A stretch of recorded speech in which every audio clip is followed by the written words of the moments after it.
Welcome back to Theocracy Watch, my fellow skeptics. Today is Thursday, and Ohio has recently enacted a controversial Parents' Bill of Rights, sparking major concerns about educational freedom and student personal safety. Schools must notify parents about any significant changes in their child's health or well-being, which could potentially force schools to expose LGBTQIA students against their wishes, for example. Parents have greater power to remove their kids from lessons they feel go against their faith, especially regarding sex education and gender identity, therefore increasing censorship pressures on educators. For instance, a high school health teacher might fear backlash from parents and decide not to cover topics like contraception or consent adequately, which could lead to higher risk of unintended pregnancies, STDs, or unsafe relationships.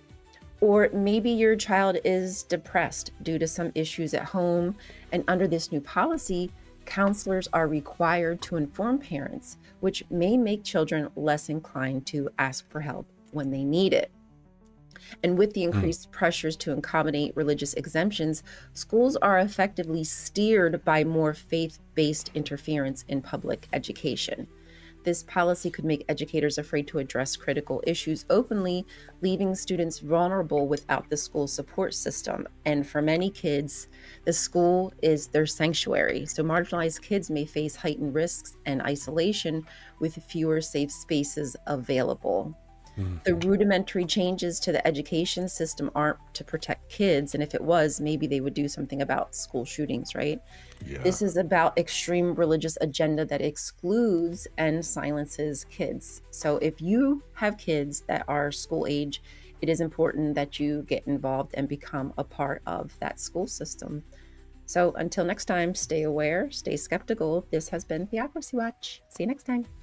Wow. Well, thank you for that. You know, I want to mention that conservatives have been, I know some kids think of the school as a safe space sometimes if they can, but conservatives have been known to go after kids in schools, and I don't even mean with weapons, although that's generally what could be said. Yeah. But you know what I mean? I mean, they go after, remember Tim Walz was running for vice president, and they kept trying to publicly bash him for supporting women's or girls' female hygiene products in school bathrooms.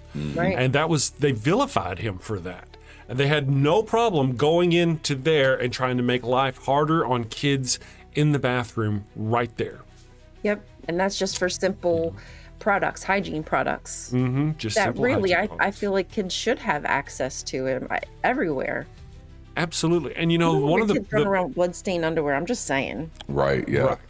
And the notion that it's going to harm boys' psyches somehow for it to be in the bathroom is just That's nuts. so Because, weird. I mean, half of us boys, I guess, I grew up with a sister. Yeah. She had Why- products. It didn't traumatize me.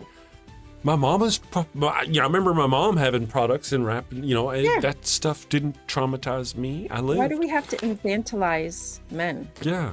Like you're So- incapable Oh, that's a of great way to understanding- put that. Yes. Right, like they're unable to understand science, what happens Yes. to bodies and hormones, and like, hello, I don't get it. Very true. Very true. It's just one of those things. It just, they have no problem going after the kids in the schools and doing anything they can to hurt them. Conservatives just been known for. It's not a surprise. I want to mention that we do now have news at thedamshow.com.